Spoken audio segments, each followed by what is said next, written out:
Please note that this video has spoilers for the subject. Put off by how long this video is?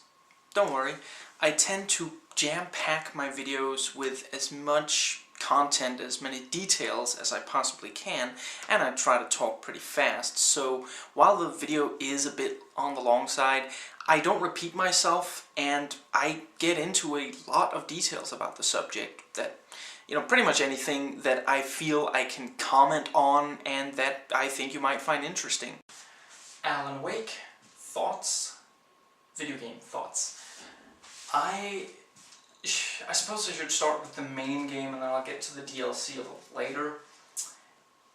That ending, I guess, basically the thing of it's not a lake, it's an ocean, is Alan saying that he's not sure he'll ever get out, something like that.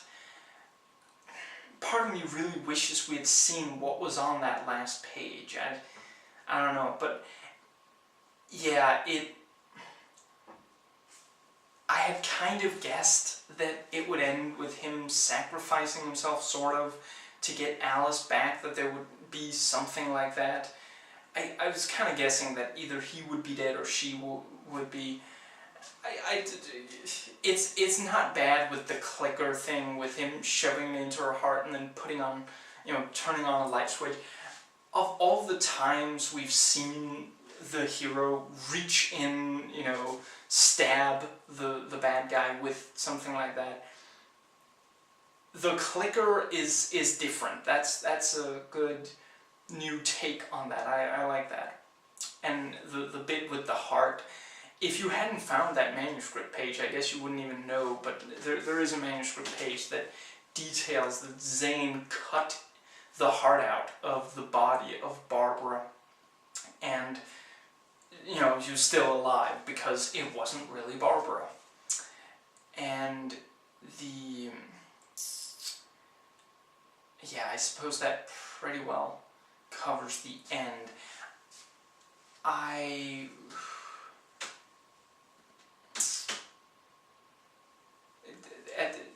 At one or two points, Alan is almost sits down to write a story, but given that he's already, events are playing out that he did write, him sitting down to write again would be Kingception, so he has a reaction to that. I was a little unsure why, once you realize that the darkness wants Alan back, it wants him to go and write the end to the story. I wasn't sure why it keeps sending people to kill him. I mean, I could understand if, at first I really thought that they were just trying to kill, that the darkness just wanted him dead. I don't know, did it not have enough control over, so once people started, I mean, with Rose, it seemed like it made her do exactly what it needed her to do, drug Barry and Alan. But then, yeah, with the regular Taken, it's just, they try to kill him. I mean, I would have liked if there was some kind of revelation at some point that what they were doing to him wouldn't quite kill him. Maybe they attack him with weapons we don't recognize, and, it turns out that if you got killed, he would actually just be unconscious, and then the Taken would drag him back. And maybe after that revelation is made, there'd even be a cutscene if you die, where you fall over, and then, you see Alan being drugged back to the cabin, and then it's like, retry or something like that. Now, I like that the game a little bit brought up I already referenced Inception, this thing of, within a story within a story kind of thing, with Nightingale reading a page, and there's this great construction that I'm not sure I'm going to be able to quote correctly, but something like, he reached for his hip flask as he was reading the page that described how he was reaching how he was reading the page that made him reach for his hip flask. That's fantastic. I would have liked for the game to further explore this free will versus determinism thing of, can you actually change what is happening, what was written on the page. I sort of got the idea that maybe something like that was happening when there's a page, you find a page that says, you know, Barry was attacked by a taken, the world exploded, you know, and you're thinking, oh no, it's from Barry's perspective and it's because he's getting killed, the world exploded. But then once you get there, Alan yells a warning to Barry, and Barry uses a flare, and it kills or a flare gun, something like it. And yeah, he survives, and that could also be the world exploded. But was it because Alan affected it or something? I think that would have been interesting to implement in the ending, that he actually affects the story without sitting down and writing. I was a little unclear on why Alan could write about Nightingale, because he hadn't met him yet. You know, I mean, if you look at it, he's heard about or met pretty much everyone else. You know, he writes about Tor and Odin, you know, breaking out of Hartman's place, and he meets them in the diner at the beginning, and he's even told they're from Hartman's place, so he knows about Hartman already. He meets Rose, who then goes on to drug him, and that's described in pages, I'm pretty sure. You know, he meets, well, he doesn't meet the sheriff, but he, you know, obviously he knows there is a sheriff, so that kind of works. But Nightingale, I'm not quite sure how that could work. And it again, it makes me wonder, could he write someone into existence? Did Nightingale exist before the story? And something like that. Again, something I would have liked to see. Maybe they can do it in a sequel. I like how Alan explains, you know, it has to be a credible story or it won't work, and that sort of explains why it follows the kind of, yeah, the basic model of a story, you know. And the thing with, you know, he has to write in near escapes for himself and deaths for other people. And that also gets into this thing of, I caused this because I wrote it, you know, once he realizes that. And, you know, he feels guilty, and I like when a story goes to that, although I suppose it's more or less common. We are in a kind of emo, moody, gritty, it's all my fault phase of entertainment currently, but yeah, I think they handled it well. I don't think it got too emo. I really like the character of Cynthia, this thing of just subtly, you know, you see her at the start and she's afraid to go down the dark hallway, and she warns you, it's dangerous in the dark, and you ignore her, you go through, because Carl Stuckey's back there in the bathroom, you know, so you go knock on the door, and Cynthia turned out to be right. The dark presence comes as Barbara, and yeah, she, you know, because of that little bit of shadow, the dark presence can come back, and because Alan gets into the cabin, which doesn't exist anymore, she can, you know, she takes Alice and then makes him write, tricks him into writing, and that whole thing. I really liked how they did that. And then Cynthia later comes back, and the whole thing with the well-lit room and the clicker, and this idea of he wrote everything out of existence except for the contents of this shoebox. And it also makes you think, you know, when you first get to the cabin, you also have this thing of, just this subtle little thing of, you might notice this shoebox of books by Thomas Zane. I had never heard of him before, comments Alan, and, you know, that's because he doesn't think he exists. You know, Alan doesn't know that Zane existed. Everybody thinks he was just a myth because he wrote himself out of existence except for the contents of a shoebox. And the island also doesn't exist anymore because of the volcano, so yeah. Now, I suppose I will get into the DLC now, so if you haven't played those, spoilers.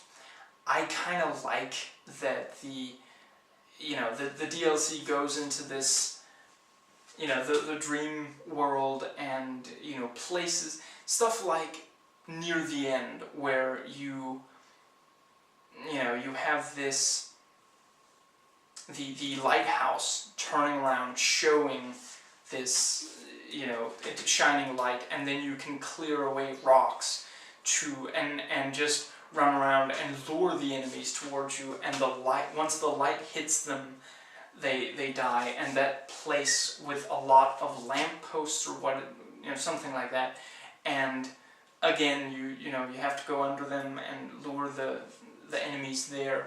Stuff like that is pretty cool. And Barry's presence I quite like. On the whole, it is very expansion packy. It's clearly less effort, less time, and yeah, it doesn't really necessarily add a lot. Where the main game ends with him stuck in the Dark Presence, this ends with him determined to get back out of the Dark Presence. I kind of hope that the next season, will not be just more like the DLC, because that's going to get old really fast if he's just stuck in a dream world the entire time, unless they do something really interesting with it, which they might do. But other than that, I don't know, I maybe hope that he gets out early in the next one, and maybe there's some kind of thing. I don't necessarily think that a sequel to this is the best. I don't know, but I'm always kind of wary of franchising horror, because it seldom works. Silent Hill is one of the only examples I can think of where it really works. So yeah, but to get back to, I really like Barry's presence. I especially like that he became the enemy at the end, especially the way they subtly build it up with him, like, I'm kind of depressed, you're leaving me for Zane, and then it gets to, no, you don't understand, if you're leaving this place, it's going to be through me. And then he starts attacking you, and he sends Hartman after him, he sends Tor and Odin, who come at you with their, electric guitars, that whole thing. And you have to defeat him at the end, and then you finally get there. And it's a good boss fight too. I much prefer those taunts to the main game's taunts, because the stuff that Barry said to you hurt. It actually, I had really gotten into the character of Alan, although I didn't sympathize with everything about him, but, when there is that point of, how pathetic is it that you have to pay your best friend to hang out with you, and the thing of, I have to keep worrying about you flipping out on someone, and, because you have that temper, and this whole thing, and just really turning the knife in the open wound. That was great. That was so much more effective than the main game's taunts. And yeah, I do agree that the whole game shouldn't necessarily be like that, but in general I think that taunts are among the weaker aspects of action gaming. I get it. I get that you're trying to make sure that the player feels like the enemy is actually noticing him. I'm not talking about like minor taunts, like take this when they throw a grenade, something like that. No. I'm saying boss fights where like the enemy just keeps droning on and on about my plan is great, and yeah, this whole thing of you couldn't even do that, and now I've got I get it, but I really think that we need to go in a different direction from here on in action games.